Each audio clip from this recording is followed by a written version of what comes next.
之前那些专家你咋不出来了呢？你出来发言呢？你出来辟谣呀？还说跟普通感冒一样呢？啊，之前还说不用吃抗生素那专家，你现在良心会不会痛？我就问你，我还特意把那个专家的发言发到我们家族群里去了，看看现在多少人成肺炎、心肌炎了。所以奉劝那些幸运儿还没阳的人啊，你千万别急着阳，不要以为迟早也是阳啊，早阳好过年。我当初就是这心理，感觉防也防不住了，阳就阳了吧。但是现在你看，半个多月过去了，身体还是不能累着，不能冷着啊，澡都不敢洗，稍微冷点干点家务活累点就全身虚脱，就没劲儿啊。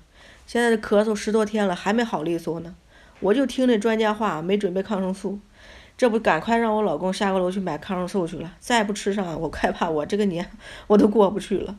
还有正在阳的朋友啊，你千万别累着，千万别着凉，千万别洗澡，也千万别急着去干活。你别看人家那些恢复快、症状轻的啊，学人家嘴硬，生命只有一次，你说你要折在这个嘴硬上，多不划算。